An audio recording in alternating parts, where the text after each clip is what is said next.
إن الحمد لله نحمده ونستعينه ونستغفره ونؤمن به ونتوكل عليه ونعوذ بالله من شرور أنفسنا ومن سيئات أعمالنا من يهده الله فلا مضل له ومن يضلله فلا هادي له ونشهد أن لا إله إلا الله وحده لا شريك له ونشهد أن سيدنا ونبينا وشفيعنا وسندنا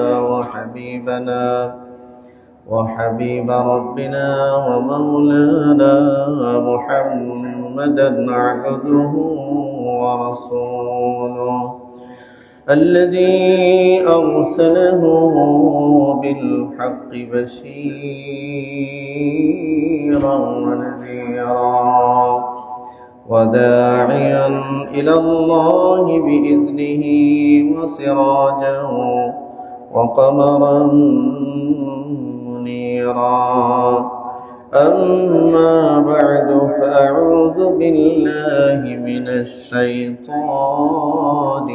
الرجيم بسم الله الرحمن الرحيم إن أول بيت وضع للناس للذي ببكة مباركا وهدى للعالمين فيه آيات بينات مقام إبراهيم ومن دخله كان آمنا ولله على الناس حج البيت من استطاع إليه سبيلا ومن كفر فإن الله غني عن العالمين صدق الله العظيم وصدق له رسوله النبي الأمي الكريم وقال رسول الله صلى الله عليه وسلم من حج لله فلم يرفث ولم يفسق رجع كيوم ولدته أمه أو كما قال رسول الله صلى الله عليه وسلم درود شريف قرئ اللهم صل على محمد وعلى آل محمد كما صليت على إبراهيم وعلى آل إبراهيم إنك حميد مجيد اللهم بارك على محمد وعلى آل محمد كما باركت على إبراهيم وعلى آل إبراهيم إنك حميد مجيد ربي زدني علما ربي يسر ولا تعسر وتمم بالخير ربي اشرح لي صدري ويسر لي أمري واحلل عقدة من لساني يفقه قولي سبحانك لا علم لنا إلا ما علمتنا إنك أنت العليم الحكيم وسبحانك لا فهم لنا إلا ما فهمتنا إنك أنت الجواد الكريم الحمد لله ثم الحمد لله আল্লাহ তাবারক ওয়া তাআলা আমাদেরকে মেহেরবানি করে দয়া করে মায়া করে সুস্থ অবস্থা পেরেশানি মুক্ত করে আল্লাহ তাআলা আমাদেরকে আজকে জুমার সালাত আদায়ের নিয়তে আল্লাহ তাআলার ঘরে সুস্থ অবস্থায় আমাদেরকে উপস্থিত হওয়ার তৌফিক দান করেছেন। আমরা আমাদের মহান মালিকের দরবারে অন্তরের অন্তঃস্থল থেকে শুকরিয়া আদায় করছি, সকলে পড়ছি আলহামদুলিল্লাহ।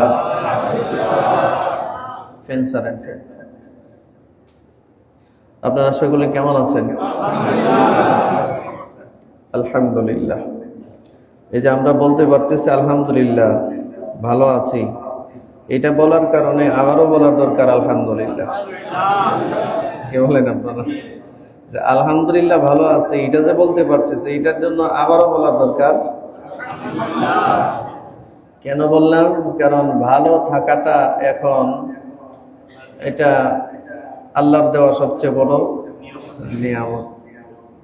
বর্তমান বাংলাদেশের যে পরিস্থিতি, বাংলাদেশের পার্শ্ববর্তী রাষ্ট্র ভারত এবং পাকিস্তানের যে পরিস্থিতি, ফিলিস্তিনের যে পরিস্থিতি, গাজার যে পরিস্থিতি, সারা বিশ্বের যে এক উত্তাল পরিস্থিতি, এই পরিস্থিতিতে ভালো আছি বলাটা এটা আল্লাহর বড় একটা নিয়ামত, একটা দয়া। তবে আমরা বেশি দিন ভালো থাকার সুযোগ নাই। ভালো আপনি যতই থাকার চেষ্টা করবেন, পরিবেশ পরিস্থিতি বিশ্বায়ন আপনাকে ভালো থাকতে দিবে না, বিশ্বের পরিস্থিতি ভালো থাকতে দিবে না। এই যে দেখবেন বর্তমান সময়ে ভারত আর পাকিস্তান যুদ্ধ চলছে, আমরা সমস্ত যুদ্ধের বিপক্ষে আমাদের অবস্থান, ঠিক কিনা? যত রকমের যুদ্ধ আছে সব যুদ্ধের বিপক্ষে আমাদের অবস্থান। যুদ্ধ কখনো কোনো রাষ্ট্রের কোনো মানুষের উপকার বয়ে আনে না। যুদ্ধ শুধু ধ্বংসই করে। কি করে? ধ্বংস করে। এই যে ইন্ডিয়া পাকিস্তানে মিসাইল হামলা চালালো, তাদের দাবি হচ্ছে তারা সন্ত্রাস দমনের জন্য পাকিস্তানের অভ্যন্তরে একটা রাষ্ট্রের এবং আন্তর্জাতিক আইনকে লঙ্ঘন করে নির্বিচারে মিসাইল হামলা চালালো এবং টার্গেট করে মিসাইল হামলা চালিয়েছে। তাদের প্রধানত টার্গেট ছিল মসজিদগুলো। টার্গেট কি? সন্ত্রাসী কি মসজিদে থাকে? কথা বলেন না। সন্ত্রাসীরা কি মসজিদে থাকে? টার্গেট করে মসজিদে হামলা চালিয়েছে এবং সেই হামলায় নিরীহ মানুষ মারা গেছে 26 জন, এর মধ্যে নিষ্পাপ শিশু আছে বেশ কয়েকজন। আচ্ছা, শিশু বাচ্চা যারা, তারা কোন কোন সন্ত্রাসীর সাথে জড়িত? কোন সন্ত্রাসীর সাথে জড়িত? জোরে বলুন।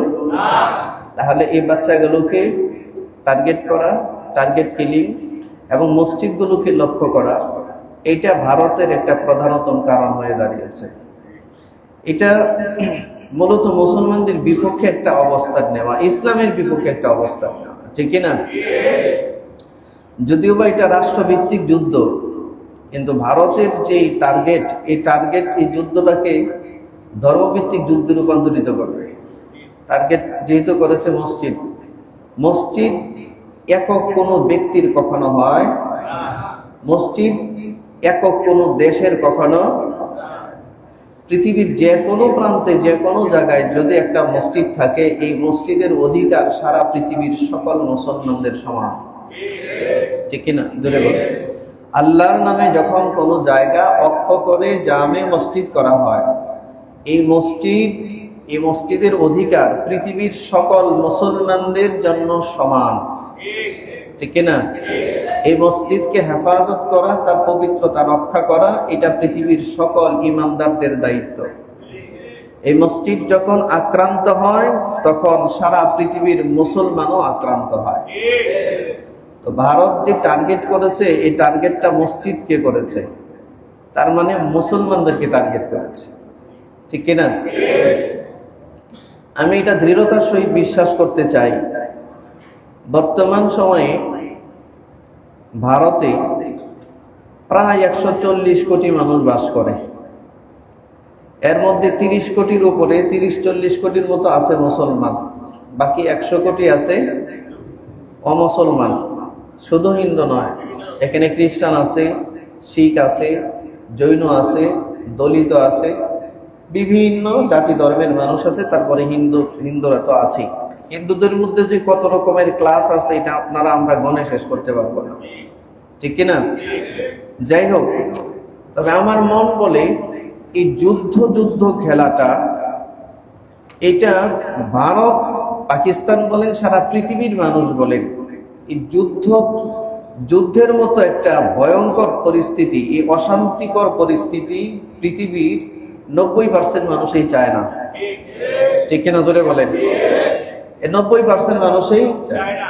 আমি খুব দৃঢ়তার সহিত বলতে পারি যে পাকিস্তানে যে হামলা করেছে, এই হামলার সাথে ভারতের সাধারণ জনগণ যারা, তারা একমত হওয়ার কথা নয়। কেননা এর আগে আরেকটু বলতে হয়, হামলার সূচনাটা হলো কেন? কাশ্মীরের পেহেলগামে একটা সন্ত্রাসী হামলা হয়েছে, পর্যটকদের উপরে হামলা করে কতজন পর্যটকদের মেরে ফেললো? 26 জন পর্যটক মেরে ফেললো। এটাকে কেন্দ্র করে কোনো ডকুমেন্ট ছাড়া, কোনো প্রমাণ তথ্য উপাত্ত ছাড়া ভারত প্রকাশ্যে পাকিস্তানকে আসামির কাঠগড়ায় দাঁড় করিয়েছে। কোনো প্রমাণ নাই এটা পাকিস্তান করিয়েছে, এরকম কোনো প্রমাণ, কোনো ডকুমেন্টস নাই। হামলা হওয়ার সাথে সাথে ভারত বলে দিয়েছে এই হামলা পাকিস্তান করেছে। ততক্ষণ পর্যন্ত আপনি কোনো আসামির বিরুদ্ধে, অপরাধীর বিরুদ্ধে দণ্ড কায়েম করতে পারবেন না যতক্ষণ পর্যন্ত তার বিরুদ্ধে আসা যতগুলো ক্রাইম আছে, অপরাধ আছে, এই অপরাধ প্রমাণিত হওয়ার আগ পর্যন্ত তাকে অপরাধী বলা যায় না।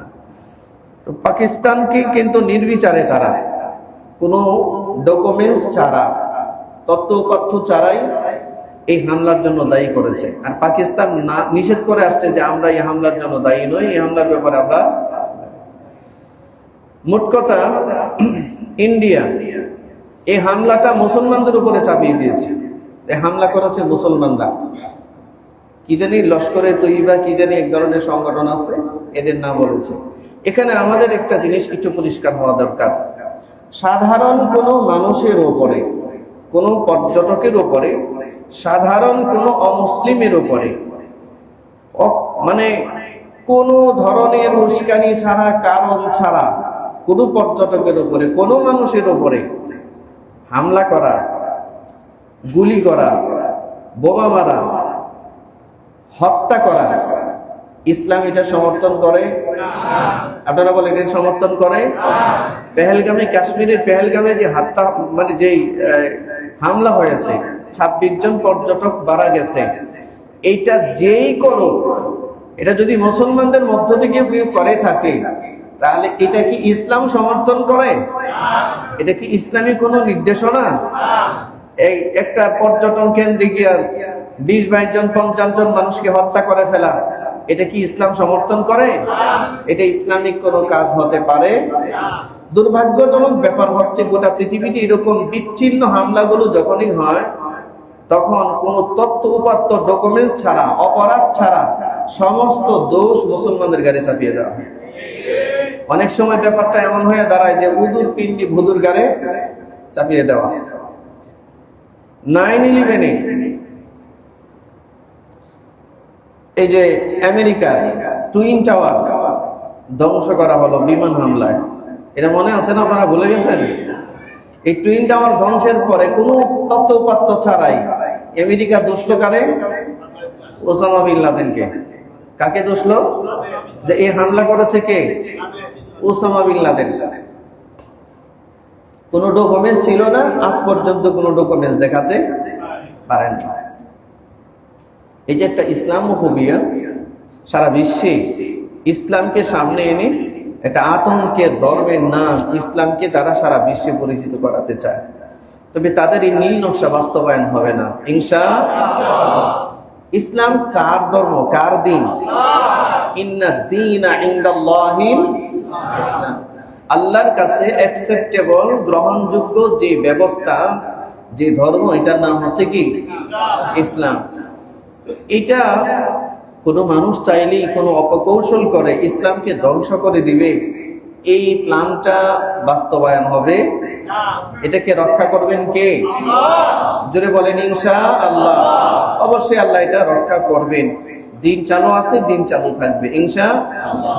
এক হাদিসে এমন আসছে যে কিয়ামত, যতই আমাদের যাই কিছু চলুক না কেন, পরিস্থিতি এমন একটা সময় আসবে পৃথিবীতে এমন কোন কুড়ে ঘর থাকবে না, এমন কোন অট্টালিকা থাকবে না যে যেখানে কালিমার পতাকা উঠবে না। সব জায়গায় নিচু থেকে নিচু, উপর থেকে উপর, যে যত জায়গায় থাক, সমতল ভূমিতে থাক, পাহাড়ে থাক, সাগরে থাক, নদীতে থাক, যেখানেই থাক, প্রত্যেকটা ঘরে ঘরে, দরজায় দরজায় কালিমার পতাকা উড়বে এবং মানুষ বিআজ্জি আজিজিন আও বিদাল্লি দালিলিন, হয় মানুষ স্বেচ্ছায় ইসলাম গ্রহণ করবে অথবা বাধ্য হয়ে ইসলাম গ্রহণ করবে। স্বেচ্ছায় ইসলাম গ্রহণ করার মানে কি? মানুষ স্বপ্রণোদিতভাবে ইসলাম গ্রহণ করা। আর বাধ্য হয়ে ইসলাম গ্রহণ করার মানে কি? ঘাড়ে ধরে পিটিয়ে ইসলাম মুসলমান বানাবো আমরা না, এরকম না। মানুষ যখন দেখবে যে তার ধর্ম তার মেয়ের জীবনের নিরাপত্তা দিতে পারে নাই, তার ধর্ম এবং ধর্মীয় বিধান এবং তার রাষ্ট্রীয় বিধান, এই তন্ত্র মন্ত্র, গণতন্ত্র, সেকুলারিজম, সোশ্যালিজম, এগুলো তার পরিবারকে নিরাপত্তা দিতে পারে নাই, তার সম্পদের নিরাপত্তা দিতে পারে নাই, তার মেয়ের নিরাপত্তা দিতে পারে নাই, তার স্ত্রীর নিরাপত্তা দিতে পারে নাই, তার নিজের জীবনকে বিষিয়ে তুলেছে, তখন মানুষ একমাত্র শান্তির কোনো ছায়াতল, শান্তির কোনো প্ল্যাটফর্ম, নির্দেশনা যদি পায়, এটা ইসলামের ভিতরে খুঁজে পাবে। ইসলামে যখন আসবে দেখবে এখানে তার মেয়ের নিরাপত্তা আছে। আচ্ছা, ইসলামে মেয়ের নিরাপত্তা আছে কি নাই? ইসলামে মার নিরাপত্তা আছে কিনা? ইসলামে স্ত্রীর নিরাপত্তা আছে কিনা? স্ত্রীকে নিরাপদ রাখা, মেয়েকে নিরাপদে রাখা, মাকে নিরাপদে রাখা, এই দায়িত্ব পুরুষদের উপরে ইসলাম দিয়েছে কিনা? জোরে বলেন, দিয়েছে কিনা? মার ইজ্জত আবরু, স্ত্রীর ইজ্জত আবরু, তারপরে মেয়ের ইজ্জত আবরু, সন্তানদের ইজ্জত আবরু, যার যার অধিকার সুষমভাবে ইসলাম বন্টন। আলহামদুলিল্লাহ বলুন। আজকের ইউরোপে, লন্ডনে যারা আছে, হাজার হাজার গির্জা কিনে মুসলমানরা মসজিদ রূপান্তরিত করছে। হাজার হাজার খ্রিস্টানরা মুসলমানদের পারিবারিক ঐতিহ্য দেখে তারা তাদের ধর্ম পরিবর্তন করে স্বেচ্ছায় কালিমা পড়ে মুসলমান হচ্ছে। ইউরোপের সমস্ত দেশগুলোতে যাদের আত্মীয় স্বজন থাকে, একটু টেলিফোন করে খোঁজ খবর নিয়ে দেখবেন যে যখন দেখে যে বাংলাদেশ থেকে যারাই সেই দেশে গেছে বা মুসলিম একটা কমিউনিটি থেকে তারা সেখানে যারা বসবাস করছে, তারা যখন দেখছে যে একটা ছেলে, তার মা বয়স হয়ে গেছে 80 বছর, তারপরেও সে সারাদিন কাজ করে অফিস থেকে এসে সর্বপ্রথম মার পায়ের কাছে বসে মার পা পরিষ্কার করে দেয়। মার খোঁজ খবর আগে নেই, বাবার পাশে এসে বসে, মার জন্য বাবার জন্য খাবার নিয়ে আসে এক্সট্রা, একই টেবিলে বসে মা বাবা পরিবারের সদস্যরা বসে খাবার খায়। মুসলিমদের কালচার। আর তারা তাদের কালচারে যখন দেখে 18 বছর হয়ে যাওয়ার পরে ছেলের সাথে না কোনো মা বাবার কোনো সম্পর্ক আছে, না কোনো মেয়ের সম্পর্ক আছে, পারিবারিক বন্ধন ধ্বংস হয়ে গেছে। 18 বছরের পরে ছেলে কি করবে, মেয়ে কি করবে, কোথায় যাবে, কোথায় ঘুমাবে, এটার কোনো লাইবিলিটিস তাদের ধর্মে, তাদের রাষ্ট্রে নাই। আমাদের এই একটা পারিবারিক বন্ধন সুরক্ষিত থাকবার কারণে অসংখ্য খ্রিস্টান পরিবার কালিমা পড়ে মুসলমান হচ্ছে। তো মানুষ একটা সময় আসবে ইসলামের সৌন্দর্যতা অবলোকন করে মানুষ কালিমা পড়তে বাধ্য হবে। আলহামদুলিল্লাহ বলেন। আল্লাহ আমাদেরকে এমন একটা সুন্দর জীবন ব্যবস্থা দিয়েছেন, আমরা জোরে বলি আলহামদুলিল্লাহ। ইসলামে কাউকে জোর করে কালিমা পড়ানোর কোনো ব্যবস্থা নাই। মানুষ বাধ্য হবে কালিমা পড়তে যখন দেখবে যে তার সোশ্যালিজম, তার সেকুলারিজম, তার ক্যাপিটালিজম নিরাপত্তা দিতে পারে নাই, তার অর্থে, তার পরিবারে, তার শিক্ষা, পুরো অশান্তি। মানুষ যখন তালাশ করে দেখবে এই সবগুলোর নিরাপত্তা দিয়েছে ইসলাম, তখন মানুষ দলে দলে দলে দলে ইসলামের মধ্যে প্রবেশ করবে। রাআইতান নাসা ইয়াদখুলুনা ফি দীনিল্লাহি আফওয়াজা।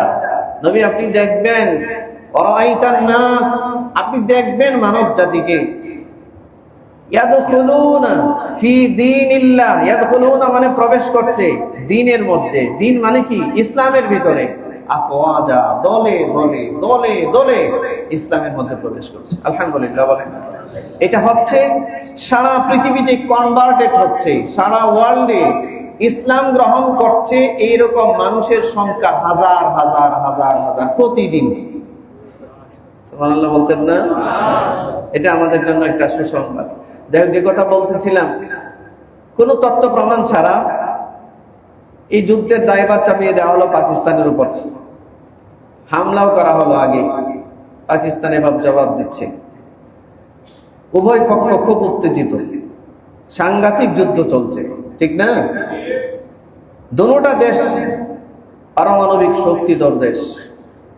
আপনারা যদি এই জিনিসটা বুঝে থাকেন, পারমাণবিক শক্তি কাকে বলে, নিউক্লিয়ার বোম কাকে বলে, এরা যদি উপলব্ধি করে থাকেন, তাহলে গোটা এশিয়ার জন্য, গোটা বিশ্বের জন্য এই যুদ্ধ ধ্বংস ডেকে আনতে পারে। ধ্বংস শুধু পাকিস্তান আর ভারত ধ্বংস হবে না, বাংলাদেশ আর চীন ধ্বংস হবে না, গোটা পৃথিবী ধ্বংস হতে পারে। শত শত পারমাণবিক বোমা ইন্ডিয়াতেও আছে, পাকিস্তানেও আছে। আমরা না একটা ফকিন্নি দেশ, আমাদের মধ্যে কিছু নেই, কিন্তু ইন্ডিয়াতে পারমাণবিক বোম আছে 100-150-র উপরে। পাকিস্তানে পারমাণবিক বোম আছে 150-র উপরে, যেখানে একটা বোম যদি বিস্ফোরিত হয় বাংলাদেশে, 5 মিনিটের মধ্যে বাংলাদেশ পৃথিবীর মানচিত্র থেকে হারায়া যাবে, একটা দেশ হারায়া যাবে একটা বোমার কারণে।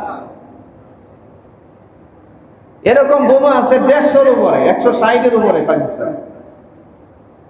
ইন্ডিয়াতেও সেই পরিমাণ বোমা আছে। আপনারা বলেন, যদি পারমাণবিক নিউক্লিয়ার যুদ্ধ শুরু হয়, সুস্থ থাকার সুযোগ আছে?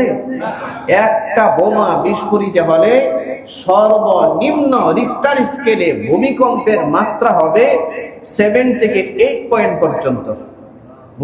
ভূমিকম্প জমিন লড়ে উঠবে। বাংলাদেশে একটা ভূমিকম্প যদি 7 পয়েন্ট অথবা 8 মাত্রা রিক্টার স্কেলে একটা ভূমিকম্প হয়, একসাথে 1 কোটি মানুষ মারা যাবে ঢাকা শহরে। এত নরমাল বিল্ডিং, আপনি পুরান ঢাকায় গিয়ে দেখবেন, মনে হয় ধাক্কা দিলে বিল্ডিং করা যাবে, এরকম অবস্থা আছে। আছেন এরকম? তা আমরা এই যুদ্ধ চাই না। আমার মন বলে, শান্তিপ্রিয় মুসলমান এবং শান্তিপ্রিয় অমুসলমান যারাই আছে, এই যুদ্ধের বিরুদ্ধে, এই যুদ্ধ থামানোর জন্য সকলে চেষ্টা করা উচিত, ঠিক না? তবে এই যুদ্ধ যদি না থামে, দিন দিন ধর্মযুদ্ধে রূপান্তরিত হয়, তখন আমাদের করণীয় কি? একটা প্রশ্ন আছে না? আমরা করবোটা কি? আমরা যেটা করব, যখন মসজিদ আক্রান্ত হবে, মুসলমানদের ধর্মীয় স্থাপনাগুলো যখন আক্রান্ত হবে, তখন বাধ্য হয়ে আমরা মুসলমানদের পক্ষ নেওয়া ছাড়া কোনো রাস্তা। তবে আমার মন বলে, হাদিসে গাজওয়াতুল হিন্দ নামে যে যুদ্ধের পর্যালোচনা করা হয়েছে, এই গাজওয়াতুল হিন্দের এক পটভূমিকা অলরেডি ইন্ডিয়া শুরু করে দিয়েছে, বহুত আগে শুরু করে দিয়েছে। এই উস্কানিটা কিন্তু ইন্ডিয়া থেকে আসতেছে, ইন্ডিয়া থেকে আসতেছে না?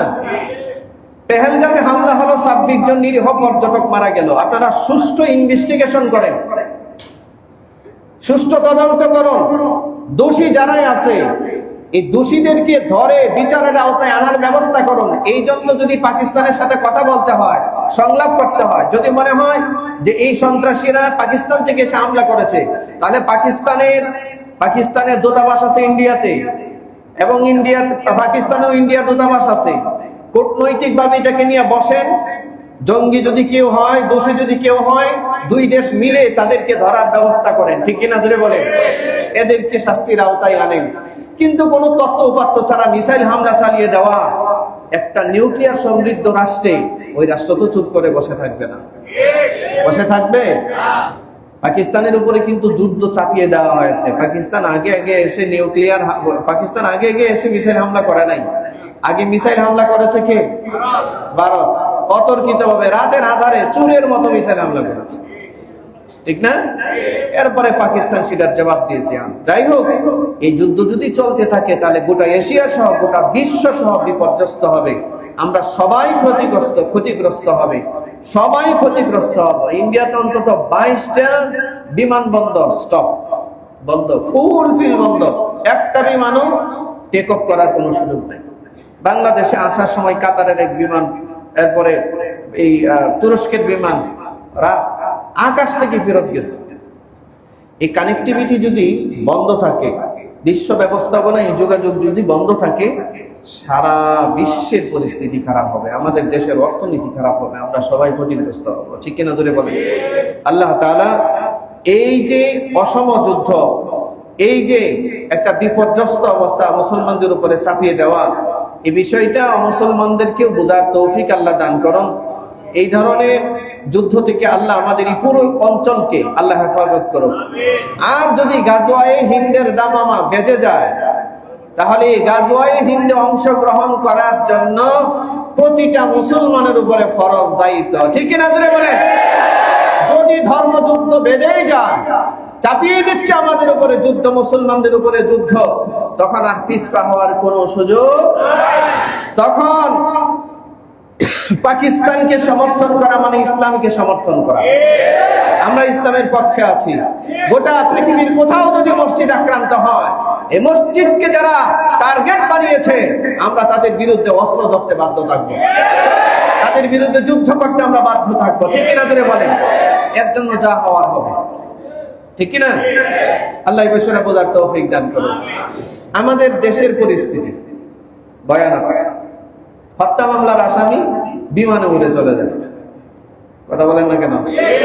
হ্যাঁ, হত্যা মামলার আসামি বিমানে উড়ে চলে যাচ্ছে।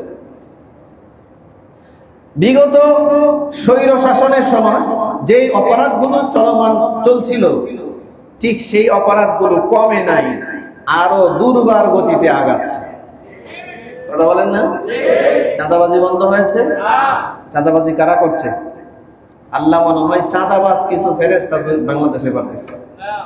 চাঁদাবাজ কমিটি করে কোন ফেরেশতা তৈরি করে বাংলাদেশে আল্লাহ পাঠাইছেন। কথা বলেন না কেন? চাঁদা কারা নিচ্ছে? এখন আরো সমস্যা হচ্ছে, চাঁদাবাজকে চাঁদাবাজও বলা যায় না, কষ্ট পায়, রাগ করে, বলে হুজুর এর চেয়ে ভালো কোনো শব্দ নাই। এটি বলেন কেন? একটু ঘোরায় পেঁচায় সুন্দর শব্দে আমাদেরকে বলবেন। চাঁদাবাজের বিপরীত কোন শব্দ আপনাদের জানা আছে নাকি? সুন্দর কোন শব্দ জানা আছে? হ্যাঁ, কারো আছে জানা? চাঁদাবাজকে চাঁদাবাজ বলা যায় না। কই, বিগত সরকার, বিগত স্বৈরাচারের সময় যে ধরনের চাঁদাবাজি চলছে, একই চাঁদাবাজি এখন অব্যাহত আছে, বরঞ্চ কোনো কোনো ক্ষেত্রে এটা আরো আপডেট হয়েছে। ঠিক না? কিভাবে চাঁদা আদায় করা যায় এটার একটা প্রশিক্ষণ সেল খুলছে তারা। বিভিন্ন নেতাদের মুখ থেকে মাঝে মাঝে শোনা যায় যে মানে সিস্টেম পরিবর্তন করে চাঁদা আদায় করা। এই শোনেন না আপনারা এগুলো? আমার ভাইয়েরা, যমুনার সামনে বাংলাদেশের জুলাই বিপ্লবের আহত এবং নির্যাতিত সমস্ত জনগণ একটা সন্ত্রাসী দলকে, নির্যাতনকারী একটা দলকে নিষিদ্ধ করার জন্য গত রাত থেকে একত্রিত হয়েছে। এটা আপনারা শুনেছেন? এই দলের নাম আমরা নিতে চাই না। এই দলের পদাঙ্ক অনুসরণ করছে বা করবে যারা, আমরা শুধু এক দলের নিষিদ্ধ দাবি করি না, এই স্বৈরাচার দলের নীতি আদর্শ যারা ফলো করবে, সমস্ত দলের বিরুদ্ধে নিষেধাজ্ঞা আনা দরকার। ঠিক না ধরে বলেন? এদের সবাইকে ব্যান করার দরকার, বাংলাদেশে নতুন করে গঠন করা দরকার। ঠিক কিনা? আমাদের সচেতন ভূমিকা নিতে হবে, অন্যায়ের বিরুদ্ধে অবস্থান নিতেই হবে আমাদের। রাসূলুল্লাহ সাল্লাল্লাহু আলাইহি ওয়াসাল্লাম বলছেন, মান রাআ মিনকুম মুনকারান ফালইয়ুগাইয়িরহু বিয়াদিহি ফাইন লাম ইস্তাতি' ফাবিলিসানিহি ফাইন লাম ইস্তাতি' ফাবিকলবিহি ওয়া যালিকা আযআফুল ঈমান। নবীজি বলেন, শোনো, তোমাদের সামনে যখন অন্যায় অপরাধ সংঘটিত হয়, যদি তোমার শক্তি সামর্থ্য থাকে, তোমার শক্তি দিয়ে ওইটাকে প্রতিরোধ করো, বন্ধ করো। যদি তোমার শক্তি না থাকে, জবান দিয়ে এটা প্রতিরোধ করো। জবান দিয়া প্রতিরোধ যদি করতে না পারো, অন্তর থেকে ঘৃণা করো। কি করো? এটা ঈমানের সর্বনিম্ন লেভেল। এই অন্তর দিয়ে ঘৃণা করার অর্থ তাকে শুধু ঘৃণা করাই না, হাদিসের ব্যাখ্যায় আসছে এই অপরাধীদেরকে, এই জালিমদেরকে কিভাবে প্রতিহত করা যায় তার সুনিপুণ সুদীর্ঘ পরিকল্পনা মাথায় নিয়ে কাজ করা। এখন 15 বছরের স্বৈরাচারে নিষিদ্ধ করে দিলাম, আগত স্বৈরাচারদের জন্য কি করবেন? এটা প্রশ্ন আছে না? আচ্ছা, আমরা হয়তো নিষিদ্ধ করে দিলাম বিগত 15 বছরের স্বৈরাচারকে, 16 বছরের স্বৈরাচারকে, কিন্তু সামনেও যদি এরকম কোন স্বৈরাচারী ভূমিকায় আসতে চায় তার জন্য একটা বিধানের প্রয়োজন আছে না? কেউ যদি স্বৈরাচারীর ভূমিকা পথ অবলম্বন করে, কেউ যদি জনতার অধিকার কেড়ে নেওয়ার চেষ্টা করে, আমরা ওই বিগত স্বৈরাচারকে যেমন বের করতে চাই, বিগত স্বৈরাচারের নিষিদ্ধ যেমন চাই, আগত স্বৈরাচারের নিষিদ্ধ আমরা এরকম চাই। ঠিক কিনা জোরে বলে? আমরা কোন স্বৈরাচারকে বাংলাদেশে আর বরদাস্ত করতে চাই না। স্বৈরাচার মুক্ত বাংলাদেশ চাই। প্রতিটা মানুষের অধিকার যেন বাস্তবায়িত হয়। শ্রমিকের অধিকার, মালিকের অধিকার, নারীর অধিকার, পুরুষের অধিকার, নিম্নমানের মানুষের অধিকার, সর্বোচ্চ মানের অধিকার, যার যার অধিকার, সম অধিকার নিয়ে মানুষ দেশে বাস করবে, যার যার অধিকার নিয়ে থাকবে, এটাই হলো বাস্তবতা। ঠিক কিনা? কিন্তু ক্ষমতার বলে, সন্ত্রাসের বলে, টেন্ডারবাজির বলে এবং আপনার কি বলে, মানে এক একটা দল এমন এমন কিছু গ্রুপ করে রাখছে, এমন এমন শক্তি করে রাখছে, এদের কাছে অস্ত্র, এদের কাছে সবকিছু আছে। সাধারণ মানুষ সবসময় আতঙ্কে থাকে, মুখ খুলতে পারে না। ঠিক না? না, মুখ আর বন্ধ রাখা যাবে না ভাই। আমরা যদি কেউ মুখ না খুলি, আমরা যদি ভয় পাই, তাহলে স্বৈরাচার, বিগত স্বৈরাচারকে স্বৈরাচার হওয়ার মতো সুযোগ আমরাই করে দিয়েছি। এটা 15 বছর না, 5 বছরের বেলায় যখন স্বৈরাচারী করছে, তখনই যদি এদেশের জনগণ রুখে দাঁড়াতো, তাহলে 15 বছর স্বৈরাচারী করার সুযোগ হতো না। ঠিক না? এখনই যদি কোন স্বৈরাচারকে লাল কার্ড দেখানো হয়, ভবিষ্যতে কেউ যদি বাংলাদেশে স্বৈরাচারী করার দুঃসাহস দেখায়, প্রত্যেকটা স্বৈরাচার চিন্তা ভাবনা করে কদম ফেলতে হবে। ঠিক না? ধরে বলে এই জন্য অন্যায়ের বিরুদ্ধে আমাদের অবস্থান ছিল, আছে এবং স্বৈরাচারকে নিষিদ্ধ করার জন্য আপনাদেরকে আহ্বান করা হয়েছে। আপনারা সেই আহ্বানে সাড়া দিয়ে জড়িত হবেন সেখানে ইনশাআল্লাহ। ইনশাআল্লাহ বলেন। প্রত্যেকটা অন্যায়ের বিরুদ্ধে আমরা অবস্থান নিব। ঠিক কি না? স্বৈরাচার কোন দল, কোন গোষ্ঠী, কোন এলাকা, এটা আমাদের জানার দরকার নাই। মানুষের অধিকার যারা হরণ করবে তাদেরকে নিষিদ্ধ করার আন্দোলন চলছে, চলবে এবং এটা চলতে থাকবে ইনশাআল্লাহ। সম্মানিত বাড়ি, দুইটা বিষয় আপনাদের সামনে ক্লিয়ার করলাম। 3 নম্বরে বর্তমান সময়ে একটা গুরুত্বপূর্ণ আমল চলছে ইসলামের, সেটা হচ্ছে হজ, হজ্জে বাইতুল্লাহ।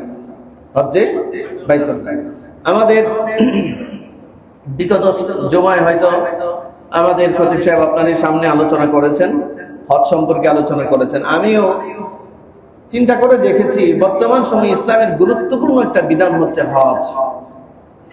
ইসলাম কয়টা স্তম্ভের উপরে দাঁড়ানো? যদি বলেন কয়টা? 5টা স্তম্ভের উপরে দাঁড়ানো। এর মধ্যে কালিমা, নামাজ, রোজা, হজ, যাকাত। যদি বা এটা আমরা যেই তফসিলটা করেছি, যে সিরিয়ালটা দিয়েছি, সিরিয়াল ঠিক নাই, এটা নিয়ে অন্যদিন কথা বলবো। তবে হজ একটা ইসলামিক বিধান, একটা ফরজ বিধান। ইসলামের 5 স্তম্ভের মধ্যে একটা গুরুত্বপূর্ণ স্তম্ভ। এই হজ কার উপরে ফরজ? কত টাকার মালিক হলে হজ ফরজ হয়? কেন হজ ফরজ হয়? কেন আমাদের সেখানে যেতে হয়? এটা কি আমাদের জানার দরকার আছে না? আমরা যার উপরে যাকাত ফরজ, যাকাতের মাসালা কিছুটা জানার চেষ্টা করি, অনেক সময় হজের মাসালা জানতে চেষ্টা করি না। হজ মূলত কার উপরে ফরজ? আল্লাহ রাব্বুল আলামিন বলেন, ওয়ালিল্লাহি আলান নাসি হিজ্জুল বাইতি মান ইসতাতাআ ইলাইহি সাবিলা। আল্লাহর ঘরের দিকে আহ্বান করেছেন আল্লাহ, যাদের সামর্থ্য আছে তারা যেন হজের জন্য আল্লাহর ঘর তওয়াফ করতে যায়। এখন সামর্থ্য কার আছে? হাদিসে আসছে, একজন হাজী যিনি হজ করবেন তার মান এভাবে নির্ণয় করা হয়েছে, যেই লোকটা বাইতুল্লাহ সফর করতে গিয়া যাতায়াতে যাওয়া এবং আসার যে ভাড়া বা খরচ, এটা মেনটেন করতে পারবে। ওখানে যদি 20 দিন থাকে, 30 দিন থাকে, 40 দিন থাকে, ওই খরচটা সে মেনটেন করতে পারবে। দ্বিতীয় নাম্বার হচ্ছে দেশে যা তার পরিবার আছে, ছেলে মেয়ে বিবি বাচ্চা যারা আছে, তারা যে 40 দিন পর্যন্ত থাকবে, এই তাদের খাদ্য, তাদের খাবার, কাপড় চোপড়, নিরাপত্তার সব ব্যবস্থা করে যিনি হজে যাওয়া আসার মতো খরচ মেনটেন করতে পারবে, এই লোকটার উপরে হজ করা ফরজ। এটা দেন না একটু, এই লোকটার উপরে হজ করা ফরজ। আপনারা কি কথা বুঝেছেন? হজ কার উপরে ফরজ, এই কথাটা বোঝার চেষ্টা করেন। একটা লোক বাংলাদেশ থেকে বাইতুল্লাহ মক্কায় সফর করার মতো যাওয়া আসা করার যে টাকা লাগে, এবং সেখানে যে কয়দিন অবস্থান করবে, 30, 40, 50 দিন, বা 30 দিন বলুক, 50 দিন বলুক, 40 দিন বলুক, যতটুকু সময় সেখানে লাগে, এই সময়টা সেখানে খরচ বহন করতে পারবে, এবং বাড়িতে তার ছেলে মেয়ে বিবি বাচ্চা যারা আছে তাদের খরচও বহন করতে পারবে, এই লোকের উপর হজ করা ফরজ। এখন একটা মিনিমাম হিসাব আমরা করি। বর্তমানে হজের খরচ যদিও সারা বিশ্বে বাংলাদেশে সবচেয়ে বেশি, এটা দুর্ভাগ্যজনক, একটা সিন্ডিকেট বাংলাদেশে চলছে হজ ব্যবসার নামে, ঠিক কিনা? আল্লাহ এই হাজিদেরকে নিয়ে যারা ব্যবসা করে বাংলাদেশে, এই চোর ডাকাত গুলোকে আল্লাহ হেদায়েত দান করুক, জোরে বলেন আমিন। এটি বড় ডাকাত, এটি ভদ্র বেশি ডাকাত, ঠিক কিনা? যেখানে একজন হাজির খরচ যা তার চেয়ে 3 গুণ বেশি মানুষ হাজির কাছ থেকে টাকা নেয়, তারপরও সুবিধা এরকম দিতে পারে না। যাই হোক, একটা লোকের মিনিমাম যাওয়া আসায় এবং সেখানে 30-40 দিন থাকায় 5-6 লাখ টাকার নিচে সম্ভব না। কথা ঠিক আছে কিনা? ধরেন 6 লাখ। একটা পরিবার 40 দিন বাংলাদেশে চলতে কত টাকা লাগতে পারে? 1 লাখ, হ্যাঁ, 2 লাখ, আরো বেশি ধরেন। আচ্ছা, হজের খরচ যদি আরো 2 লাখ বেশি ধরেন, 8 লাখ ধরেন। বাংলাদেশে তার পরিবারটা নিরাপদে 1 মাস 1.5 মাস থাকার জন্য, তার খরচ মেনটেন করবার জন্য ধরেন আরো 2 লাখ, কত? 10 লাখ। মানে হলো একটা মানুষের কাছে 10 লক্ষ টাকা যদি থাকে, এই 10 লক্ষ টাকার মালিক যদি কেউ হয়, তার জন্য হজ্জে বাইতুল্লাহ ফরজ, ফরজ, ফরজ। কথা বুঝতে পারছেন? এটা আমি সর্বোচ্চ একটা হিসাব দিলাম, সর্বোচ্চ হিসাব।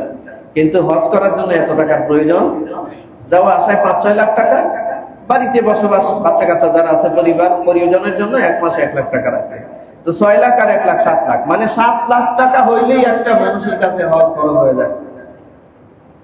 একটা মুসলমানের উপরে হজ, একজন মহিলা যদি 7 লক্ষ টাকার মালিক হয়, ব্যক্তিগতভাবে তার উপরে হজ ফরজ।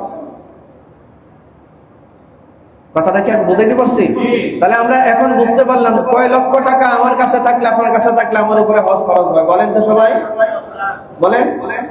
7 থেকে 10 লাখ টাকা কোন মুসলমানের কাছে থাকলে তার উপরে হজ ফরজ হয়। যাকাত ফরজ হওয়ার জন্য 1 বছর অপেক্ষা করতে হয়, হজ ফরজ হওয়ার জন্য 1 বছর অপেক্ষা করার প্রয়োজন পড়ে না। এই জিনিসটা খেয়াল রাখেন, আল্লাহ তৌফিক দান করুন। এখন কথা হচ্ছে, হজ্জে বাইতুল্লাহ আমরা কেন করব? আল্লাহ এই বিধানটা কেন দিয়েছেন? এক হাদিসে আসছে, যারা হজ করে তারা আল্লাহর মেহমান। তারা আল্লাহর কি? জোরে বলেন, জোরে বলেন না। তারা আল্লাহর মেহমান। এক হাদিসে আল্লাহ রাসূল বলেন, মান কানা ইউমিনু বিল্লাহি ওয়াল ইয়াউমিল আখির ফালইউকরিম দাইফাহু। আল্লাহ রাসূল সাল্লাল্লাহু আলাইহি ওয়াসাল্লাম বলেন যে আল্লাহর উপর ঈমান রাখে, পরকালের উপর ঈমান রাখে, অর্থাৎ আল্লাহতে যে বিশ্বাস করে, পরকালে বিশ্বাস করে, সে যেন তার মেহমানের কদর করে, সে যেন তার মেহমানের যে হক আছে, অধিকার আছে, এটা যেন সে রক্ষা করে। আচ্ছা, আপনার বাড়িতে মেহমান আসলে আপনি তার অধিকার রক্ষা করবেন না? জোরে বলেন না। আপনার আত্মীয় স্বজন কেউ আসছে, বা বাড়িতে মেহমান আসছে, 3 দিন পর্যন্ত মেহমানদারি করা আমাদের উপরে কি সুন্নাত? কথা বলেন না কেন? কোন মেহমান যদি আপনার বাড়িতে চলে আসে, 3 দিন পর্যন্ত তার মেহমানদারি করা আমাদের উপরে কি নবীর রেখে যাওয়া সুন্নাত। আমরা মেহমানকে সর্বোচ্চ সুবিধা দেই, আমরা মেহমানের আরাম আয়েশের দিকে লক্ষ্য রাখি, ঠিক কিনা? আমরা মেহমানের জন্য সুন্দর খাবারের ব্যবস্থা করি। নবীজি বলেছেন, মেহমানের জন্য যে যা ব্যয় করে আল্লাহ তার 1000 গুণ বেশি বাড়াইয়া দেয়। সম্মানিত হাজিরিন, তাহলে হাজিরা কার মেহমান? আপনারা যে কথা বলছেন না, ওয়াফদুল্লাহ, ওয়াফদুল্লাহ, হাদিসের শব্দ হচ্ছে হাজিরা হচ্ছে আল্লাহর মেহমান। কার মেহমান? আল্লাহর মেহমান। সুবহানাল্লাহ। আল্লাহর মেহমানের দাম কতটুকু? আচ্ছা, বাংলাদেশের রাষ্ট্রপতি যদি কাউকে তার রাষ্ট্রীয় ভবনে অতিথি হিসেবে, মেহমান হিসেবে দাওয়াত দেয়, আপনারা দিবে তো? আপনারা দিবে? আমারা দিবে? তার ওই রাষ্ট্রীয় অতিথি ভবনে যাওয়ার জন্য কোয়ালিফিকেশন লাগবে না? ওরকম লোক থাকতে হবে না? দেখবেন তার গলার মধ্যে একটা ঝুলে, অনুমতিপত্র ঝুলে, আইডি কার্ড ঝুলে। রাষ্ট্রপতি দাওয়াত করছে। রাষ্ট্রপতি দাওয়াত করে কি দিয়া খাওয়াবে? রাষ্ট্রপতি দাওয়াত করে যদি তার রাষ্ট্রীয় অতিথি ভবনে নিয়ে সব অতিথিদেরকে ধমকায়া খালি পেটে বিদায় করে, এটা হবে? এটা হয়? রাষ্ট্রপতি যদি শুটকির ভর্তা দিয়ে ভাত খাওয়া দেয়, জান হবে এটা? হ্যাঁ, রাষ্ট্রপতি কি দিয়ে খাওয়াবে? রাষ্ট্রপতি যত রাষ্ট্রের সর্বোচ্চ পদ, রাষ্ট্রীয় অতিথি ভবনে যারা অতিথি হবে, মেহমান হবে, তাদের আপ্যায়নটাও রাষ্ট্রের সর্বোচ্চ পর্যায়ের হবে। এটা নিয়ম, ঠিক কিনা? এটাই তো নিয়ম। আচ্ছা, এখন আপনারা বলেন আল্লাহর ক্ষমতা কত দূর? বলেন তো, আল্লাহর ক্ষমতা কত দূর? আল্লাহ কি দুনিয়ার রাষ্ট্রপতিদের মতো? তিনি মালিকুল মুলক। আল্লাহ সমস্ত রাজত্বের অধিকারী, সব ক্ষমতা আল্লাহর হাতে। সার্বভৌমত্বের মালিক আল্লাহ তাবারাকা ওয়া তাআলা। আল্লাহ দাওয়াত করছেন হাজীদেরকে। আল্লাহ রাব্বুল আলামিন কোরআন মাজিদে এক জায়গায় বলেন, জান্নাতীদেরকে আল্লাহ মেহমানদারি করবেন জান্নাতে। কোথায়? নুজুলাম মিন গফুরির রহিম। আল্লাহর পক্ষ থেকে মেহমানদারি হবে জান্নাতের ভিতরে। আর দুনিয়াতে আল্লাহ মেহমানদারি করার জন্য কিছু মানুষকে নির্বাচিত করেন। আল্লাহ বলেন, সর্বপ্রথম আল্লাহ যখন এই ঘর নির্মাণ করলেন, ইন্না আউওয়ালা বাইতিন উদিআ লিন-নাস, সর্বপ্রথম ঘরদের ভিতরে ঘর হলো বাইতুল্লাহ। কিতাবের মধ্যে আসছে, আল্লামা ইবনে কাসির রাহমাতুল্লাহি আলাইহি আল বিদায়া ওয়ান নিহায়া কিতাবের মধ্যে ইতিহাস আনছেন, এই বাইতুল্লাহ নির্মাণ করেছেন আদম আলাইহিস সালাতু ওয়াস সালামকে সৃষ্টি করার 2000 বছর আগে। এক বর্ণনায় আসছে 10,000 বছর। আর আদম আলাইহিস সালামকে বানাবার 2000 বছর আগে আল্লাহ বাইতুল্লাহ সৃষ্টি করছেন। সুবহানাল্লাহ বলেন। ফেরেশতার মাধ্যমে, ফেরেশতার মাধ্যমে। সারা দুনিয়ায় পানি ছিল, পানি। জিবরিল আলাইহিস সালামকে আল্লাহ পাঠালেন, বললেন তোমার পাখা রেডি করে সারা পৃথিবীর পানিটাকে ঘোরানি দাও। জিবরিল সমস্ত পানিকে ঘোরানি দিলেন। দেখবেন একটা বালতির ভিতরে এক বালতি পানি রেখে পানিটা যদি ঘূর্ণীয়মান অবস্থা করা হয়, বালতির ঠিক মিডল পয়েন্টে পানিটা গর্ত হয়ে যায়। এক কানিতে হয় না মাঝে হয়? গর্তটা এক কানায় হয় না মাঝে হয়? সারা পৃথিবীর পানি যখন জিবরিল আমিন ঘোরানি দিলেন, গোটা পৃথিবীর মিডল পয়েন্ট একদম বাইতুল্লাহ যেখানে স্থাপন করা হয়েছে, এটা সারা পৃথিবীর মাশরিক থেকে মাগরিব, শিমাল থেকে জুনুব, সারা পৃথিবীর ঠিক মিডল পয়েন্ট হচ্ছে বাইতুল্লাহ। এই বাইতুল্লাহ চত্বর থেকে একদম পশ্চিম প্রান্ত পর্যন্ত, পৃথিবীর পূর্ব প্রান্ত পর্যন্ত, দক্ষিণ থেকে উত্তর প্রান্ত পর্যন্ত যদি পরিমাপ করা হয়, 1 ইঞ্চি জায়গায় এদিক সেদিক হবে না। সারা পৃথিবীর ঠিক মধ্যবর্তী স্থান হচ্ছে বাইতুল্লাহ। এই জায়গাটা গর্ত হয়ে গেছে।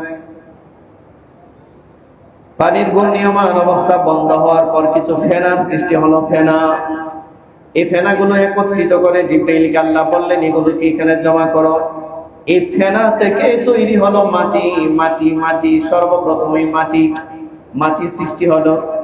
এই মাটি থেকে আস্তে আস্তে সারা পৃথিবীতে স্থলভাগ তৈরি হলো। স্থলভাগ এখনো দেখবেন পৃথিবীর 4 ভাগের 3 ভাগই পানি, 1 ভাগ কি? 1 ভাগ স্থলভাগ, আর 3 ভাগ এখনো জল, এখনো পানি। এই সর্বপ্রথম ঘর আল্লাহর ঘর, ধারাবাহিক ভাবে ঘর আসতেছে। এই ঘর কখনো মহাপ্লাবনে ধ্বংস হয়ে গেছে, যেমন হযরতে নূহ আলাইহিস সালামের সময় মহাপ্লাবনে আল্লাহর ঘর একেবারে জমিনের সাথে মিশে গেছে। ইব্রাহিম নবীর আল্লাহ তাআলা পাঠালেন ইসমাঈল আর ইব্রাহিম আলাইহিম আসসালাতু ওয়াসসালাম, তাদের মাধ্যমে আল্লাহ রাব্বুল আলামিন বাইতুল্লাহ পুনর্নির্মাণ করলেন। জানেন তো আপনারা এগুলো? ইব্রাহিম আলাইহিস সালাতু ওয়াসসালামের জন্য আল্লাহ একটা জান্নাতি পাথর পাঠালেন, নাম দিলেন মাকাম ইব্রাহিম। কি জোরে বলেন? মাকাম ইব্রাহিম। এটা অ্যাক্সিলেটর সিঁড়ির মতো কাজ করত, এটা লিফটের মতো কাজ করত। ইব্রাহিম নবী দাঁড়ায় থাকতেন, যেদিকে ইশারা করতেন পাথর সেদিকে নিয়ে যেত, উপরে ইশারা করলে পাথর উপরে নিয়ে যেত। এখনো পর্যন্ত সেই পাথর মাকাম ইব্রাহিম হিসেবে একটা বড় সুন্দর মুলতাজিমের সামনে, হাতিমে কাবা আর মুলতাজিমের মাঝ বরাবর সামনে, বর্তমানে বাইতুল্লাহর ইমাম সাহেব যেখানে দাঁড়ান তার ঠিক ডান পাশে একটু পিছন সাইডে মাকাম ইব্রাহিমের পাথর আল্লাহ এখনো অক্ষুণ্ণ অবস্থায় রেখেছে। এটা জান্নাতি পাথর, জান্নাতি পাথর। সুবহানাল্লাহ বলেন। এটা আয়াতুম মিন আয়াতিল্লাহ, আল্লাহর পক্ষ থেকে এটা একটা নিদর্শন, জান্নাতি পাথর। আরেকটা পাথরের নাম হচ্ছে হাজরে আসওয়াদ, এটাও একটা জান্নাতি পাথর, বাইতুল্লাহর একেবারে কাছে এক কোণার মধ্যে লাগানো। নবীজি বলেন এই পাথরে যদি কেউ স্পর্শ করে তার সব জিন্দেগীর গুনাহ মাফ হয়ে যায়। পাথর বান্দার গুনাহ মাফ করে নেয়, মাফ চুষে চুষে সব নিয়ে যায়। এটা ছিল হাজরে আবিয়াদ, সবচেয়ে সাদা পাথর জান্নাতের। এটা বনি আদমের গুনাহ টানতে টানতে, পাপ টানতে টানতে এই পাথরটা এমন কালো হয়েছে, এটার নাম এখন হয়ে গেছে হাজরে আসওয়াদ। এই পাথরে মুখ লাগিয়েছেন ইব্রাহিম নবী। সুবহানাল্লাহ। এই পাথরে একসাথে দুইজন মুখ লাগানো যায় না। আপনারা যারা গেছেন অথবা এমনিও যারা দেখবেন, একসাথে দুইজনের মুখ লাগানো যায় না। ছোট্ট একটা পাথর, ভিতরে গিয়া মুখটা লাগাইতে হয়, চুমা দিতে হয়। আল্লাহ আমাকে তৌফিক দিয়েছেন, আলহামদুলিল্লাহ। আল্লাহ আমাকে সুযোগ দিয়েছেন, জীবনে দুইবার গেছি, দুইবারই কষ্ট হয়েছে, কিন্তু আল্লাহ আমাকে হাজরে আসওয়াদকে চুমা দেওয়ার তৌফিক দিয়েছেন। এটা এখন খুব ডিফিকাল্ট একটা বিষয়, হাজরে আসওয়াদকে চুমা দেওয়া অত্যন্ত দুরূহ একটা বিষয়। অনেক মানুষ মারা যাওয়ার মতো অবস্থা হয়, হার্ট অ্যাটাক করে, অনেক মানুষ বেহুশ হয়ে যায়, সেখান থেকে আসার সুযোগ হয় না, এতটা চাপ থাকে সেখানে। এই পাথরে মুখ লাগানো মানে এখানে ইব্রাহিম নবী চুমা দিয়েছেন, আপনি চুমা দিয়েছেন মানে ইব্রাহিম নবীর ঠোঁটের সাথে আপনার ঠোঁট মিলে গেছে। সুবহানাল্লাহ, এত আসতে বললেন। এখানে নূহ আলাইহিস সালাম চুমা দিয়েছেন, সর্বশেষ মুহাম্মদুর রাসূলুল্লাহ সাল্লাল্লাহু আলাইহি ওয়াসাল্লাম জীবনে কতবার হাজরে আসওয়াদে চুমা দিয়েছে তার কোনো গণনা নাই। নবীজি যেই পাথরে চুমা দিয়েছেন, একজন হাজী সাহেব গিয়া ওই পাথরে চুমা দেয়। আচ্ছা বলেন, আমাদের সামনে যদি এমন একটা গ্লাস আছে, গ্লাস এমন কোন পেয়ালা আছে যে পেয়ালাটা দিয়ে আল্লাহর নবী পানি পান করেছেন, এই পেয়ালাটা যদি আপনার সামনে আনা হয়, আপনি কি এই পেয়ালাটা একটু ধরে দেখবেন না? এই পেয়ালাটা দিয়ে একটু পানি পান করা নিজে কি সৌভাগ্যবান মনে করবেন না? অথচ ওই পাথরের মধ্যে আল্লাহর নবী জীবনে বারবার চুমা দিয়েছেন।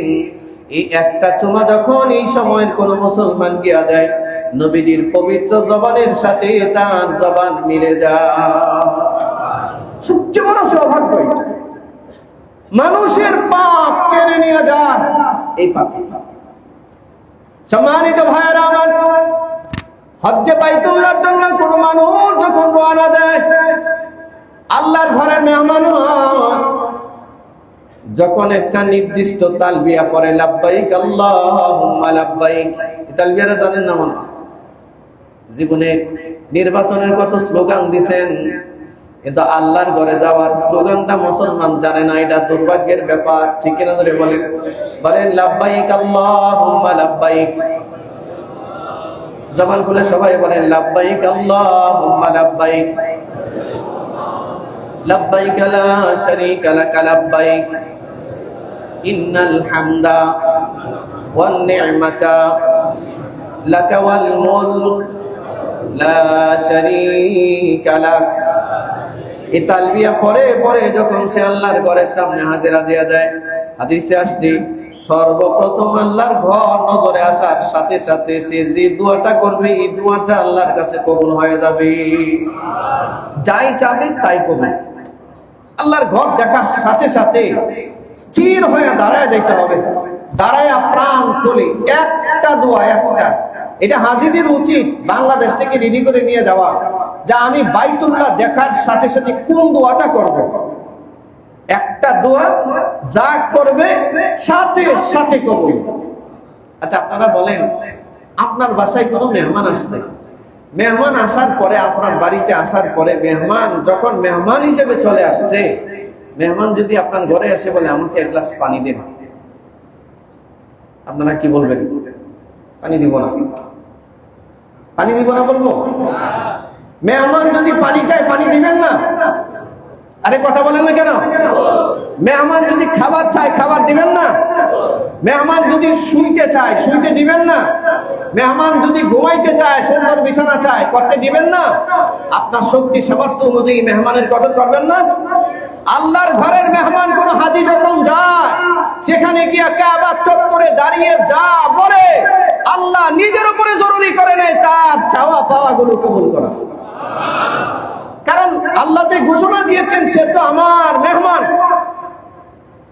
একজন বাইতুল্লাহর জিয়ারতকারী আমার মেহমান। তুমি মানুষ হয়ে যদি একজন আরেক মানুষ মেহমান হিসেবে আসলে, সে পানি চাইলে পানি হাজির করো, শরবত চাইলে শরবত হাজির করো, গোশত খাওয়ার ব্যবস্থা করো, পোলাও খাওয়ার ব্যবস্থা করো, সবচেয়ে ভালো আপ্যায়নের ব্যবস্থা করো, মেহমানের আরাম আয়েশের দিকে খেয়াল করো, মেহমান যা চায় চাওয়া মাত্র নিয়ে উপস্থিত করো। আর আমি যারা দাওয়াত করে আমার বাইতুল্লাহ চত্বরে আনলাম, সে তো আমার মেহমান। আমার মেহমান আমার কাছে যা চাবে আমি তাকে ফেরত দিব, খালি হাতে এটা হতে পারে না। বাইতুল্লাহ চত্বরে এই জন্য খুব বেশি যাওয়া দরকার, খুব বেশি যাওয়া দরকার। নিয়ত করবো তো ইনশাআল্লাহ? কাদের কাছে কারা কারা নিয়ত করবো ইনশাআল্লাহ? হজের নিয়ত আছে তো সবার? আল্লাহ আপনি তৌফিক দান করেন। আপনারা হয়তো মনে মনে ভাববেন, হুজুর হাত উঠাই আছে আমাদের ওয়াদা নিলেন, লস করলেন।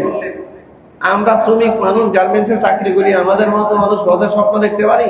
আপনি ভুল করলেন। এই চিন্তা যদি আপনার ভিতরে আসে, আপনি ভুল করেছেন। মনে রাখবেন ভাইয়েরা আমার, হজ করার জন্য মালের প্রয়োজন। খুব খেয়াল করেন, খুব খেয়াল। হজ ফরজ হওয়ার জন্য মিনিমাম 7 থেকে 10 লাখ টাকার মালিক হওয়া আপনার উপরে জরুরি। কথা ঠিক কিনা? এইটা যদি হয় তাহলে আপনার উপরে হজ ফরজ হয়। হজ কি হয়? হজ ফরজ হইলে কি সবাই হজ করতে পারে? আপনারা কথাটা বোঝার চেষ্টা করেন। এরকম হজ ফরজ বাংলাদেশের কোটি কোটি মানুষ আছে, ঠিক কিনা জোরে বলেন? আরে 7 লাখ আর 10 লাখ না, 7,000 10,000 কোটি টাকার মালিক এরকম বদবখ্ত আর বদনসিবও আছে। 10,000 কোটি টাকার মালিক সারা পৃথিবী ঘুরে বেড়ায়, সারা পৃথিবীতে ট্যুর করে, সারা পৃথিবীতে এয়ার অ্যাম্বুলেন্সে চিকিৎসা করতে যায়, কিন্তু মাত্র 10 লাখ টাকা ব্যয় করে আল্লাহর ঘরের সামনে যাওয়ার তৌফিক তার হয় না। তার মানে মালিক হইলেই, টাকার মালিক হইলেই হজ করা যায়। হজ ফরজ হয় সম্পদ থাকলে, কিন্তু হজ কবুল যদি হয়ে যায়, হজের জন্য মালিয়াত শর্ত হচ্ছে হজ ফরজ হওয়ার জন্য, আর হজ করার জন্য শর্ত হচ্ছে কবুলিয়ত। যদি কোনো মানুষের দোয়া কবুল হয়ে যায় যে আল্লাহ আমার কাছে অর্থ নাই, সম্পদ নাই, কিচ্ছু নাই, কিন্তু আমি আল্লাহ আপনার ঘর তওয়াফ করতে চাই, জিয়ারত করতে চাই, আপনি আমাকে কিভাবে নেবেন আমি জানি না, আপনি ব্যবস্থা করেন। যদি এই দোয়া আল্লাহর কাছে কবুল হয়ে যায়, বাংলাদেশ থেকে সারা পৃথিবী থেকে এরকম অসংখ্য হাজিরা প্রতি বছর যায় যার উপরে হজ করা ফরজ নয়।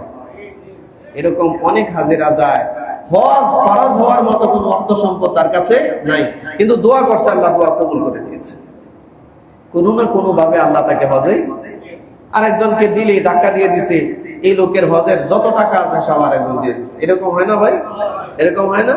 এই জন্য আপনারা যদি ভেবে থাকেন যে হুজুর আমাদের কাছে টাকা নেই, আমরা কেমনে হজে যাবো, দোয়া ছাড়া, দোয়া একদম 100% পিওর নিয়ত করেন যে আমি আমার কষ্টের অর্জিত হালাল টাকা দিয়া মরণের আগ পর্যন্ত হলেও আমি আল্লাহর ঘর তওয়াফ করতে চাই, নবীর সামনে গিয়ে একটু সচক্ষে দেখে নবীর সালাম দিতে চাই, মিনা মুজদালিফা আরাফা একটু অবস্থান করতে চাই। আল্লাহ আমাকে হজ্জে মাবরুর নসিব না করে মৃত্যু দূত আজরাইলকে আমার সামনে পাঠায়েন না। এই দোয়াটাকে আমরা করতে পারি না? করবো তো ইনশাআল্লাহ। হজের বাকি আলোচনা ধারাবাহিকভাবে আসবে, চেষ্টা করবে এর উপরে আলোচনা করার জন্য। আল্লাহ আমাদেরকে তৌফিক দান করুন, সকলে বলুন আমিন।